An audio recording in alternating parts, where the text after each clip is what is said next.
bagong Pilipinas para sa bagong Pilipino. Naghahatid ng mahahalagang balita at impormasyon na guugnay ng pamahalaan sa sambayanan. Tulay sa himpapawid ng serbisyo publiko. Radyo Pilipinas. Radyo Publiko. Ang boses ng Pangulo. Sa Borongan, 657. Radyo Pilipinas. Radyo Publiko. Mga balita ng impormasyon nga angay hibro ang mga isyu nga kinahanglan aksyonan. Ini pagtitirukon nga nagpapahamtang ipinagihan programa Agenda Hautso Tikang Philippine Information Agency Eastern Visayas. Igpapalangat tayo ang mga Agenda Hautso nga napapanahon ngan sadang pagdagdon. Eastern Visayas, Habagong Pilipinas. Ini ang iyo agenda.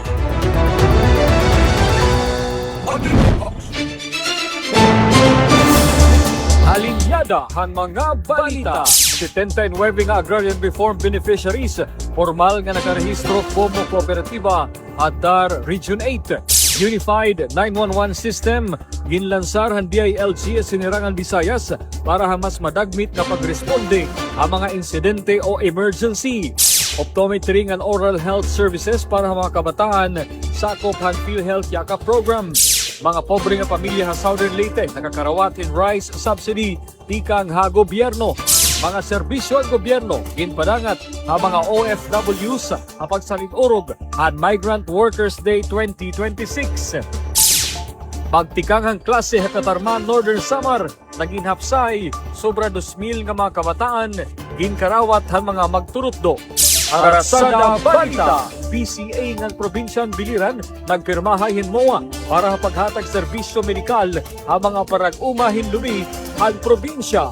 Pinakaunhing bahin ng Regional Scientific Meeting at National Academy of Science and Technology Philippines gintumara sa Sinirangan Visayas.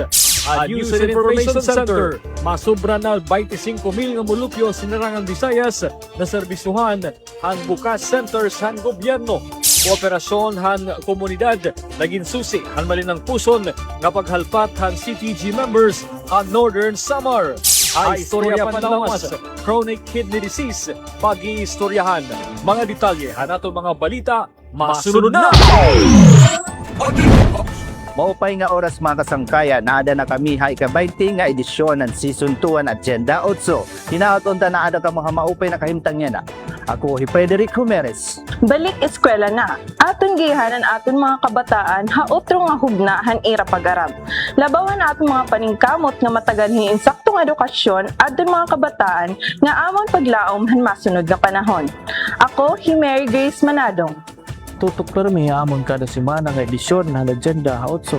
Kan permi niyo magkikita ng Facebook pages han Philippine Information Agency Eastern Visayas. Ako, Eddie Espinosa. Ang Agenda Ha-8 in iyo masusundan ha mga istasyon han Radyo Pilipinas Calbayog, Radyo Pilipinas Sogod, ngan Radyo Pilipinas Borongan. Upod pa ha 94.9 Infinite Radio Villaba, ng 94.5 DYRK Radyo Calgara, Hakarigara Leyte. Ini hi Jane Sanyanugay, ini an iyo Agenda Ha-8 Year 2. Agenda Hautso. Agenda Hautso. 79 ng agrarian reform beneficiaries formal nga na nagkarehistro como kooperatiba han DAR Region 8. Adan report ni Jasmine Kate Agusto han PIA Leyte.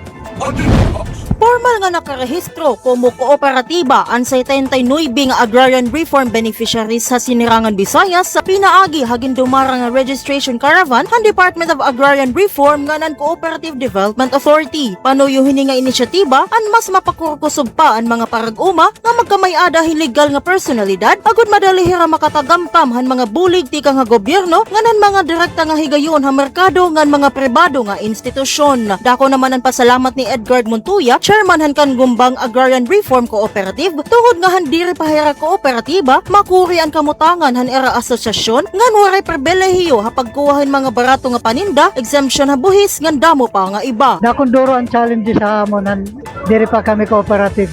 Kulang kami mga assistance nga naabot amon. So didahan na-encourage kami pag-convert into cooperative. Nagkamayada kami damo nga access na kunain kami mga kaaruhin mga project, especially hadar damon era kuligamon. kung yan na kay cooperative naman kami.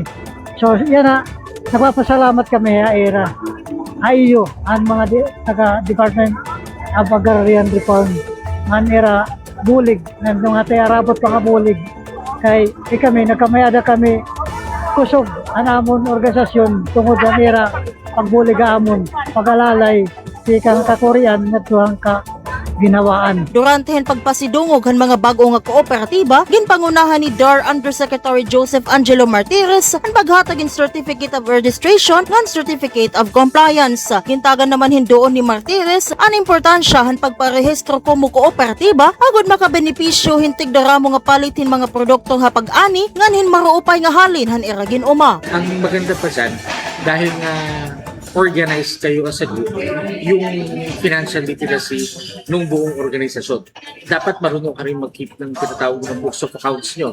Saan pumupunta yung gastos, saan pumupunta yung kita, paano pinag-ahatian ng profit. Kailangan yan eh.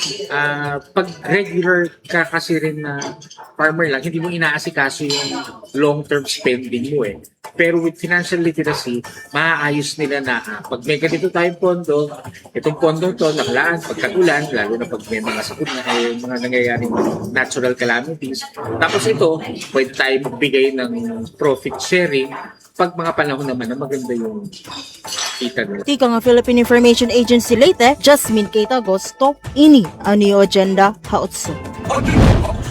Unified 911 System ginlansar han DILG ha Sinirangan Visayas para han mas madagmit nga pagresponde ang mga insidente o emergency. Ang detalye hini nga balita igahatag ni Alet Reyes han PIA Leyte. Paglansaran Unified 911 System, dini na mismo hariyon matatawagan ngan mababaton ang mga tawag ha Emergency Hotline 911. Formal na ginlansar ang Unified 911 System, ipinaagi ang Department of the Interior and Local Government, kaupo din mga pangunang responders, sugad ang Philippine National Police, Bureau of Fire Protection ng mga Disaster Risk Reduction and Management Office. Labot lang ang direkta nga makakasulod ang mga local operators. Ang tawag, iniin mababaton pa hinaknan nga winaray o Bisaya, agud mas madagmit maintindihan na nagindadang hala na insidente o emergency. Sumalakan DILG 8 Regional Director Arnel Agabe nga hini nga paagi mas madagmit gihapon nga marerespondihan ang anuman nga tawag tungod nga diretsyo na ini nga mababaton hin lokal nga otoridad kumparahan una nga ang tawag in maagi pa nga tuhan ila central system nga nakabasing ha Manila. Kung may crisis, may kita sigurado na matatawagan. Diri na kay numero, diri numero nga matatapuran. Diba? So that's the reason why, among others, what's the primary picture, so to speak, as far as 911 is concerned, is that the one that you will be calling, tatawagan ito natin mga mulupyo, in the Eastern Visayas, in maarang gihapon magwaray, maarang mag-Bisaya, para diri na makuri, magkas sinaptanay sa dito, diri na kinanglanon, diri na makuri, na kamo magkaintindihan na kung ano inaaro na huli, kung hino ikinanglanon na mag-responde. Of course, as mentioned by Mayor Montes, what's important is immediately there is our telecommunicator, na itong mga call center agents, in fact, in maarang dahil makukuha kung ano ang ikikinahanglan na huli, kung ano ang ikikinahanglan na responde itong atong mga mulubyo na dahil sa crisis o sa panitabo or those that we calling for assistance. Kaupod na ginansar ang Unified 911 System ang mga rehiyon ng Ilocos Norte ha Region 1, Isabela ha Region 2, ngan Iloilo ha Region 6. Iyan ang Philippine Information Agency Leyte ni Alet Reyes in an EU Agenda ha 8. Optometry and oral health services para mga kabataan sakop ng PhilHealth Yakap Program. Ang report, tigang Consola Arcon at PIA Eastern Visayas. Libreng optometry and oral health services para mga kabataan sakop na hanyaka programhan gobyerno pinaagihan Philippine Health Insurance Corporation o PhilHealth. Kinanglanla igrahesto anihan mga kaganak anira mga anak hayakap clinic para matagamtaman ang mga benepisyo. Sumalakan Miramar Zabala Regional Information Officer han PhilHealth Region 8 matutal 2,500 ang ginoopreser nga package han PhilHealth para iton eyeglasses sa mga kabataan nga na edad kutob 15 anyos. At least maibanan ito na aton kabaraydan parahan mga eyeglasses na naton mga anak nga medyo nadaot na iton dire na perfect nga 2020 no labi na kay hilighan gadgets na. Labotan optometric services matatagamtaman gihapan mga kabataan ang libre nga oral health services nga na kantidad hin 1,000 pesos. May naton benepisyo ha oral health na worth 1,000 pesos pwede gihapon ini ma-avail na naton mga kabataan no. Again and mag-refer ni haira dito ha dental clinic an aton yakap clinic doctor kundi inhira na ka parehistro. Tikang happy ay Eastern Visayas. Sol Alarcon ini ang iyo agenda ha 8. Mga pobre nga pamilya sa Southern Leyte nakakarawat hin rice subsidy tikang ha gobyerno. Adin detalye kan Bong Pedalino han PIA Southern Leyte. Ang national government pinagi sa Department of Social Welfare and Development DSWD nagpangapadapod og pagkaon nga sarang madungag. Katambayayong ang provincial government sa Southern Leyte pinagi sa Provincial Social Welfare and Development Office PSWDO ang pagpanghatag og bugas. Ilawom kini sa ayuda para sa kapos ang kita program kun akap sa DSWD, usa sa mga social protection programs sa mga ahensya nga nagtabang sa mga kulang ang kinitaan. Subay nini, sobra 5,000 kapamilya na o households ang nahatagan sa dekalidad nga commercial rice sa pasiunang sauga sa distribusyon sa meging bulan dito sa mga kalungsuran sa Hinundayan, St. Bernard, Libagon o Karungbulana dinhi sa Dakbayan sa Maasin. Sumala pa ni Alfonso Espina, ang in charge sa mga supply diha sa PSWDO. Sa Hinundayan o St. Bernard, ang mga gipang target nga mga beneficiaries mao ang mga mag-uuma. Sa Libagon mga senior citizens og sa Dakbayan sa Maasin mga drivers og food delivery riders diin matag beneficiaryo nagadawat og tag 12 og tunga ka kilo nga bugas. Sa interview kaniya sa Philippine Information Agency PIA gibutyag ni Espina ngang budget alang nini 10 million pesos og magapadayon pa ang panghatag hangtod malukuptanan ang 13,000 kapin ka mga beneficiaries sa tibuok probinsya. Usa sa mga nakakuha sa maong rice subsidy mao si James Casinaw, 25 anyos, food delivery rider sa Pasabay. Minyo, may duha ka anak, pulos babay, mga bata pa. Grade 2 ang maguwang, 6 kabulan ang manghod. Nagpuyo sa GK Village, Barangay Cumbado, Maasin City. Nagpasalamat po sa gobyerno sa gihatag nga ayuda nga bugas. Salamat kaadto sa tanan nga gihatag sa 12 kilos and 1/2. Salamat kaadto. Gikan sa PIA Southern Leyte, Bong Pedalino alang sa Agenda ha 8. Mga serbisyo gumero gipadangathan mga OFWs pagsalin orogan Migrant Workers Day 2026. Adi ang detalye kan Rodrigo Victoria han PIA Bileran. Sa pagpadayon sa administrasyon ni Presidente Ferdinand R. Marcos Jr. sa pagpalig-on sa kaayuhan o proteksyon sa mga overseas Filipino workers o OFWs, nagdala sa nagkadaiyang serbisyo ang naganglaing ahensya nasyonal sa gobyerno atol sa selebrasyon sa Migrant Workers Day 2026 sa probinsya sa Biliran. Ipahigayon ang kalihukan niadtong Hunyo 5 sa Provincial Civic Center sa Naval. Diin mitambong ang kapin 750 ka OFWs, ilang mga pamilya o mga stakeholders gikan sa 6 ka probinsya sa Eastern Visayas. Lakip sa mga ahensyang naghatag og serbisyo mao ang Department of Information and Communications Technology o DICT nga mitabang sa mga partisipante sa pagparehistro sa eGov PH app. Kapin 500 ka mga partisipante usab ang na-orient bahin sa mga benepisyo o serbisyo nga ma-access pinagi sa digital platform sa gobyerno. Ang Philippine Health Insurance Corporation o PhilHealth nagpahigayon usab og enrollment sa YAKAP program aron mapalapdan ang healthcare coverage sa mga OFWs ug ilang mga dependente. Samtang ang Department of Trade and Industry o DTI naghatag og business counseling, loan facilitation, consumer advocacy ug business name registration aron suportahan ang panginabuhian o pagnegosyo sa mga OFWs ug ang ilang mga pamilya. Atol sa kalihukan, gipanghatag usab ang ginatibuk-ang 280,000 ka pesos nga ayuda ngadto sa mga kwalipikadong benepisyaryo. Napulog usa ka biliranon nga OFW ang nakadawat og 20,000 ka pesos ilalom sa Balik Pinas Balik Hanapbuhay program aron makatukod og kagalingong panginabuhian human sa ilang pagpauli sa nasod. Matod ni Arlen Saliuman, Regional Director sa OWA Eastern Visayas, ang mga OFWs mao ang mga modernong bayani nga magpadayon sa pag-alsa sa kahimtang sa ilang pamilya o pag-amot sa pagtubo sa ekonomiya sa nasod. Gipasiugda sab niya nga magpabiling andam ang gobyerno sa pagpanalipod o pagsuporta kanila.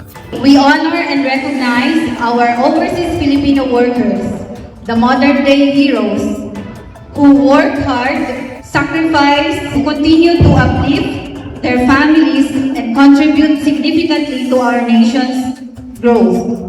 Sa iyang mensahe, si Attorney Patricia Yvonne M. Kaunan, OWA Administrator, may pasalig nga magpadayon ang OWA sa paggiya o pagtabang sa mga OFWs gikan sa ilang pagbiyahe paingon sa gawas sa nasod hangtod sa ilang pagpauli o reintegrasyon sa komunidad. Sa OWA, nananatili kami katuwang ninyo sa bawat punto ng inyong paglalakbay.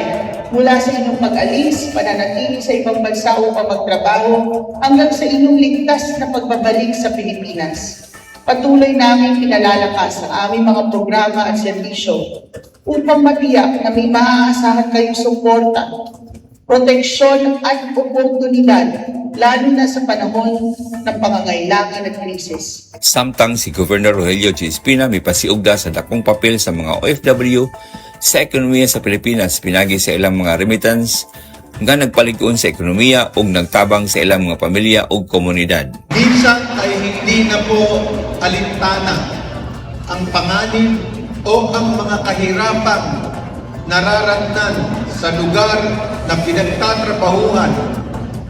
Ang importante ay mapadala sa kanilang pamilyang naiwan. Through their massive and stable inflow of remittances, they strengthen the peso, boost foreign exchange reserves, support national consumption which drives 7% of the Philippine economy and provides economic stability even during global crisis. Ang maong kalihukan kabahin sa padayon nga paningkamot sa Administrasyong Marcos nga mas mapaduol ang serbisyo sa gobyerno ngadto sa mga OFW ug masiguro ang ilang kaayuhan, seguridad ug malampusong reintegrasyon sa katilingban. Gikan sa Philippine Information Agency Biliran, kini si Rodrigo Victoria, kini ang inyong Agenda Hautso. Pagtikanghan klase Katarman, Northern Samar, naging hapsay sobra 2,000 nga kabataan, ging karawat han mga magturutdo. Detalye hini nga balita, igahatag ni Aileen Diaz han PIA Northern Samar. Naging manilampuson, mahinungdanon, hapsay ngan mamurayaw, ang pag-abri ngan pagtikangsan klase sa Lunes nga adlaw hunyo so particularmente sa Katarman 1 Central School para sa school year 2026-2027. Harani 2,000 nga mga kabataan tikang sa grade 1 ngadto sa grade 6 ang sumulod sa eskwelahan. Ang iba kaupod ang mga kaganak pagdulong nga masiguro nga libre sa peligro ngan mahiabot ang estudyante sa sakto nga oras. Bida sa flag raising ceremony ginpakilala ang bag-o nga principal sa eskwelahan ngan 78 nga puwersa sa mga magturutdo. Sa iya mensahe gintagan doon ni Mrs. Ginaline de Guia, ang bag-o nga principal sa nasabing eskwelahan. Ang klase sa niya pagdumara ngan pag-amanihar sa eskwelahan kundi nasugad siya nga labot sa panutduan sa pag-aradman, iya liwat prioridad ang pagtutok sa formasyon sa pamatasan ngan disiplina sa kabataan. Mag-focus liwat kit on the values, discipline, kay sa pagkaya na, mauguditon medyo mayaon negative impact sa aton mga bata. That is why we activated our LRT. Naghahatag kami mga flyers para aware ang aton mga bata kung ano kara mga rights, kung ano kara mga responsibilities, diyan apinasiton ang mga activities, programs nila that focuses on anti-bullying. Ay maugo dito na aton problema pero. Sini nga una nga semana nga gingangaranan sa eskwelahan nga opening block dida sa school calendar, padayon nga ginaghat sa principal ang mga kaganak nga ipadayon ang pagbuhat sa brigada labi na sa tunwara pa pagbisita sa eskwelahan. Encouraging our parents, we are asking for your help to continue the Brigada Eskwela whenever you have extra time, especially in the afternoon and on the holiday. Sa June 12, sa Sabado 13 at sa 14, you can share your time, effort. Ginpatapod naman ni Digia ang mga kaganak nga preparado ang mga magturuddo para sa nira kabataan pero nag-apilar sa mga kaganak nga suportaran ang kabataan dida sa nira pag-aradman labi na kun yaon ginpapahimo pag-uli sa panimalay. Sa interview sa PIA Schools Division Superintendent Dr. Gaudencio Alhibe, naibaruan nga sa yan ang school year 2026-2027 gin-implementar ang 3-term school calendar. Naniyaliwat ginpatapudan kaandaman sa Department of Education sa pagtikangan pag-abre sa klase. Hikang sa Philippine Information Agency, probinsya sa Norte San Samar, kini sa Aileen Alazon Diaz para sa Agenda Ha-8. Formal na nga ginabrihan ang Department of Education in school year 2026-2027 habugos na syudad han Borongan ng probinsya han Eastern Samar. Base han opisyal nga guidelines and DepEd Order No. 9 Series of 2026, ang formal nga pagtikang han klase na himutang han Hunyo 8. Iniin katapos han malinampuson nga selebrasyon han Brigada Eskwela nga enrollment period. Madasigon ngan may kalipay nga ginabi-abi han mga magturutdo ngan mga mamumuno han eskwelahan ang pag-atubang handamo nga mga estudyante nga nang eskwela yana nga tuig. Base han pinakabag-o nga ihap tikang ha DepEd Schools Division Office, umabot hin 18,500 ang mga estudyante tikang ha kinder tubtub senior high school ang formal nga nakalista ha Borongan City Division. Samtang ha Eastern Samar Division naman, umabot hin 85,600 nga mga estudyante habugos nga mga bungtohan probinsya. Dako naman ang pasalamat han pamunuan han DepEd ha panguna ni Schools Division Superintendent Dr. Gorgonio Diaz Jr. han Borongan City Division tungod han dako nga suporta han mga ginikanan nga waray mag-alang han pagpa-enroll han ira mga anak. Agud masiguro ang kataluwasan han mga estudyante ngan magturutdo, nagdeploy hin puwersa ang mga kapulisan ha kadalanan nga harani han mga eskwelahan. Iniinda ko nga pitad han Eastern Samar Police Provincial Office ha ilarom han liderato ni Police Colonel Ernesto Macasil ang Provincial Director. As your Provincial Director, hani kami na nag-courtesy call na aton mga principal ha aton mga public schools para ma-assistihan naton kung ano nila concerns pag-abot iton aton yan ang balik eskwela. Hadapit naman han akademiko nga preparasyon, naging madasigon ang pag-abi-abi ha Eugenio S. Dasa Pilot Elementary School, usahan pinakadako nga primary nga eskwelahan ha syudad. Pinamumunuan ini han ira school head, Ian Roy Herna. I welcome all learners and parents to Eugenio S. Dasa Pilot Elementary School. I would like to inform everyone that ESDP is very ready to welcome, accommodate the 1,500 learners for school year 2026-2027, and ESDPS is now implementing the 3-term calendar of the Department of Education. San pa man may ginatubang nga kulang hapira nga mga classrooms sa mga hirayo nga barangay, nagpabilin nga positibo ang DepEd nga madidireksyonan ini pinaagihan alternative learning modality o ang shifting han schedule agud waray estudyante nga mabayaan ha pag-aram. Tikang ha PIA Eastern Samar, Jing Lira ini ang iyo Agenda Ha-8. Haaton Ratsada Balita yana, PCA ng probinsyan Biliran nagpirma hinbawa para paghatag serbisyo medikal ang mga parag-umahan lubihang probinsya. Pinakauri nga bahin ang Regional Scientific Meeting han National Academy of Science and Technology Philippines din dumara sinirangan Visayas. Ang detalye ni nga ratsada yung mga balita, masunod na. Ratsada Balita! Nagpirma og memorandum agreement ang Philippine Coconut Authority o PCA ug ang Biliran Provincial Hospital aron mapalapdan ang serbisyo sa panglawas alang sa mga rehistradong mag-uma sa lubi ug ilang mga kwalipikadong dependent sa probinsya sa Biliran. Ubos sa programa nga sakop sa Coconut Farmers and Industry Development Plan o CFIDP, ang mga benepisyaryo makadawat og tabang pinansyal alang sa ilang pang-hospital, outpatient services ug post-confinement medical needs. Matod sa kasabutan, ang matag kwalipikadong coconut farmer mahimong makadawat og hangtod 40,000 ka pesos alang sa hospital confinement nga dili sakop sa ubang health programs. Aduna usab 5,000 ka pesos alang sa tambal, laboratorio ug diagnostic exams ug laing 5,000 ka pesos para sa follow-up nga medical nga panginahanglan. Aron masiguro ang hapsay nga implementasyon, ang PCA mag-deploy og registered social worker sa hospital aron mutabang sa validation sa mga benepisyaryo ug pag-issue sa guarantee letters. Ang PCA usab ang mo-reimburse sa ospital sa mga nagasto nga serbisyo alang sa mga kwalipikadong pasyente. Sa pikas bahin ang Biliran Provincial Hospital ang muhatag sa serbisyo medikal ug mag-maintain sa record sa mga pasyente samtang mag-coordinate sa PCA sa pagproseso sa tabang. Ang maong programa kabahin sa direktiba sa gobyerno ubos sa liderato ni Presidente Ferdinand R. Marcos Jr.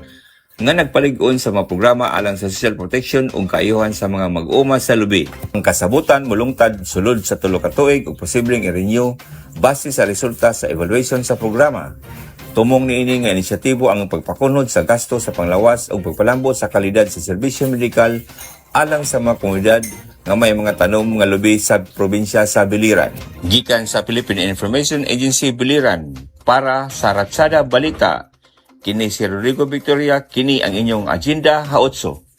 Ratsada Balita! Ginpangamay-amayan ng Department of Science and Technology Region 8 ang kanang National Academy of Science and Technology Philippines Regional Scientific Meeting Visayas Cluster. Ining aktibidad giterok ang mga scientists, researchers, educators, and policymakers haupat nga rehiyon ng Visayas agud pagingadayan nin mga importanteng impormasyon, mga scientific discoveries ug mahinungdanon nga datos nga dako ang papel pagudwag ha makalilain nga sektoral sa syudad. Nga tanan mga giningadayan inauuyon ng tema han regional meeting nga United Nations Sustainable Development Goals, Science, Technology, and Innovation for Sustainable Development. Gintagan doon ni Academician Jaime C. Montoya, Presidente han NAST Philippines, nga iraging bubuhat ang regional scientific meeting ha magkalinlain nga dapitan nasod agud igduok aton mga siyentipiko nga hibabroanan ngadto mga katawhan nga sugadman ha mga tagpanday han mga palisiya agud makahimo hin mga mahinungdanon nga desisyon o aksyon nga tinuod nga epektibo nga makakabaton ang mga ayat sugad climate resilience, food security, public health, environmental protection, digital transformation nganda mo pa nga iba. Nakatalaan naman ang National Scientific Meeting para han kabubusan ng nasod yan ang bulan han Hulyo. Tika nga Philippine Information Agency Leyte para Ratsada Balita, ini Alit Reyes, ini ang EU Agenda Ha-8. News and Information Center! News and Information Center, masobra na 25,000 nga mulupyo ha sinirangan Visayas na serbisyohan han bukas center han gobyerno. Kooperasyon han komunidad naging susi han malinampuson nga paghalpat han CTG members han Northern Samar. Tikang News and Information Center, hangaran kan ni Lopido, adi hi Janset Yangzon, Government Intern han PAA Eastern Visayas. News and Information Center! Masobra 25,000 na mga mulupyo ang naserbisyohan ng bukas centers o bagong urgent care ambulatory services sa sinirangan Visayas. Ini sumalahan Malacanang. Ang bukas centers in kapartihan paningkamot han gobyerno nga makahatag hin libre nga outpatient services ang mga pasyente nga nanginginahanglan hin kadagmitan nga pagtambal nga diri na kinahanglan hin hospitalization. Nakip dinhi ang libre nga medical consultations, laboratory tests, x-rays ngan mga medisina. Sumala kan Presidential Communications Officer, Undersecretary ngan Palace Press Officer Claire Castro hausa nga press briefing. Usahan mga prioridad ni Presidente Ferdinand R. Marcos Jr. ang siguruhon na accessible ang serbisyo panlawas sa nga tanan nga Pilipino. Sumala pa kan Yusik Castro sinirang Visayas tulo na nga bukas centers and operational yan na kundiin nakatagamtam na ang serbisyo panlawas in yukot nga mga pasyente ha paghigrani nga mga lugar. Ini nga bukas centers inamumutang ha Katarman Northern Samar tulo sa ngan Villaba Leyte nga ginpapadalagan han Department of Health pinaagi Eastern Visayas Medical Center. Mula noon hanggang ngayon ay napupuntahan ito ng ating mga kababayan para sa agarang serbisyong medikal na hindi naman kailangan ipasok pa sa ospital. Patients served since implementation ay 25,070 na ating mga kababayan. At ang top services rendered ay mental health, hypertension management, maternal and child health services. Dugang pa ni Castro nga labot lahan bukas centers lakip gihapon ang iba pa nga mga inisyatibo panlawas han gobyerno sugad han zero balance billing program nga nan pinahilapad nga sakop han mga benepisyo ha PhilHealth. Sumala pa kan Castro, ang initial nga report kang DOH nagpapakita nga masobra 37,000 nga mga pasyente ana serbisyohan han ilaruman zero balance billing program nga nini nagkakantidad hin maabot 1.49 bilyones pisos. User Information Center. Halain naman nga sumalahan 8 Infantry Division na ginmali ng puson ang mga tropahan gobyerno ha paghalpat han mga membro han Communist Terrorist Group nga nagkukuta hatayaw nga lugar dapit ha barangay Katutuugan, Las Navas, Northern Samar. Ini pinaagi gihapon han kooperasyon han komunidad. Haginbuhat nga operasyon didahan Hunyo 4 na kaengkwentro han 20 Infantry Battalion in Porlominos na pulong nga CTG members nga gintutuuhan nga kaapi han Squad 2 Sub-Regional Committee Arctic han Eastern Visayas Regional Party Committee.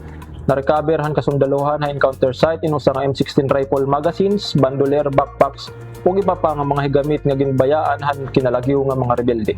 Ginbuhat nga operasyon in kapartihan nagpapadayon nga paningkamot han gobyerno nga pinaagihan 28 IB ilarom han 8 ID agod maprotehiran ang mga komunidad han Northern Samar kontrahan mga hulga han nabibilin pa nga mga membro han CTG.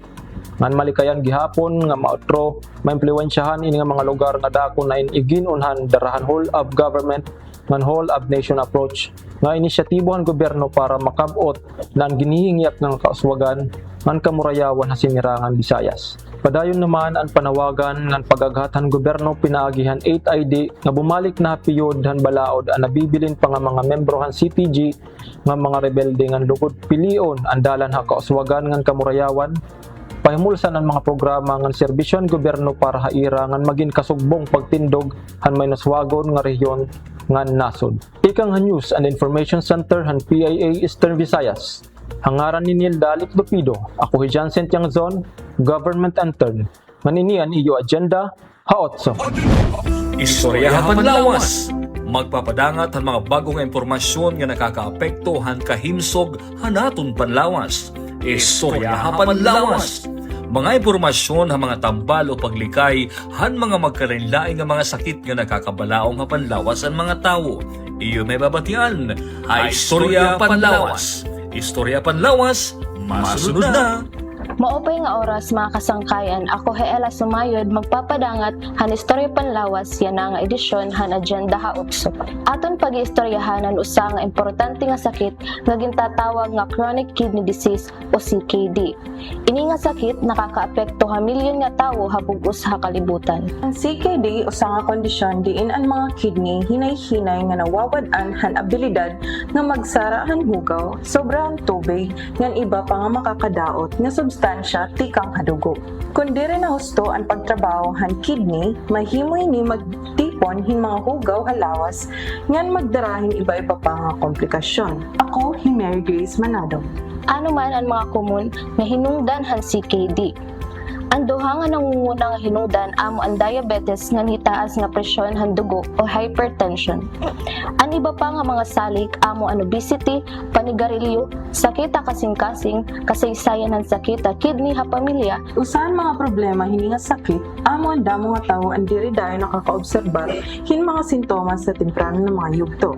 Samtang nagtitika grabe ang sakit, mahimo maka-eksperyensya ang pasyente hinkapoy, paghuhubagan tiil, pagbago pag-ihi, pagkaluyahan tiyan, ngan kawaray gana pagkaon. Sanglit, importante gud ang regular nga pagpa-check up. Paunan uman ginda-diagnose han mga doktor ang chronic kidney disease. Kasagaran naghihimo ang mga doktor hin blood test, urine test, ngan imaging test base masukod ang kahimtangan kapasidad han kidney. May da mga pinaagi han pagtambal hini nga sakit. Ginaaghat ang mga pasyente nga kontrolon ang era blood sugar ngan blood pressure. Pagsunod hin masustansya nga pagkaon, uminom han gintatakda nga medisina ngan magpadayon hin maupay nga estelo han pagkinabuhi. Hagrabi nga mga kaso, mahimo kinahanglanon ang dialysis o kidney transplant. Salit, importante gud ang paglikay ng temprano nga pagpahibaro han sakit. Ang regular nga ehersisyo, balanse nga pagkaon, paglikay ha panigarilyo, ng regular nga medical check-up, nakakatabang ha pagpanalipod han aton mga kidney nga nakakalikay han risk han CKD. Iyo pala hibatian ang pinakaorhi nga impormasyon bahin han paghirot ha mga sakit. Naghihinaot kami nga kamuin magpabilin nga himsugan panlawas ngan makabulighan pagdukwaghan aton sosyedad. Magpapadayon kami ha paghatag ha iyo hin mga impormasyon nga may kalabutan ha mahimsug nga panlawas ngan paunan o malikayan ang mga sakit. Dapat healthy para happy, tikang Philippine Information Agency Eastern Visayas, ini hi Mary Grace Manado. Nga nako naman hi Ella Sumayod para Istorya Panlawas. Ini ang iyo agenda ha utso. Sumat panahon! Opisyal nga gindeklarahan DOST Pag-asa ang pagtikang han rainy season o panahon han pag-uuran. Ini mahuman nga maobserbahan ang sunod-sunod nga pag-uran ha magkalain-lain nga parte han nasod. Durot ang southwest monsoon o habagat. Naging sunod-sunod na ang mga pag-uran. Hapagtikang han bulan, han Hunyo, matapos ang pira kasimana nga mapingit ang panahon. Kundi bisan kun opisyal na ang naada rainy day season, ginpahayag han Pag-asa nga makaka-experience siya paghihapon hinilaba nga panahon nga waray uuran. Kan ini ang tinatawag nga monsoon breaks. Haluyo hini padayog gihapon ang pagin-alerto hanamamang pangan nga super El Nino nga posible tumama haorhi nga parte yana nga tuig.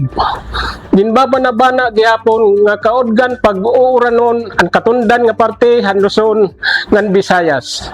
Samtang opisyal na nagtikang ang panahon han tag-uran. Tikang han News Bureau han Philippine Information Agency Eastern Visayas. Ini Hirubin Minyano para sumat panahon. Ini ang iyo agenda hautso. Editorial! Utro ginbayo ginmakusog nga linog ang Mindanao, Lunes nga adlaw Hunyo 8. Ang magnitude 7.8 nga linog ay nakasentro ha kadagatan hirani Sarangani nga naging hinungdan ang karusdak hin mga buildings, kadilatar mga serbisyo, pagkansilar ng klase, ngan mga biyahe ngan kamatayhan tira naton nga mga kababayan. Igini sa gihapon ang tsunami warning ngan panawagan ang mga naguukoy ha mga kabaybayunan nga apektado han linog nga mamakoy. Ini nga hitabo usa nga iluwat nga pahinumdom nga Pilipinas ay nagpapabilin nga vulnerable ha mga kalamidad. Kumo kaparte han Pacific Ring of Fire, diri bag-o ha Pilipinas ang mga linog.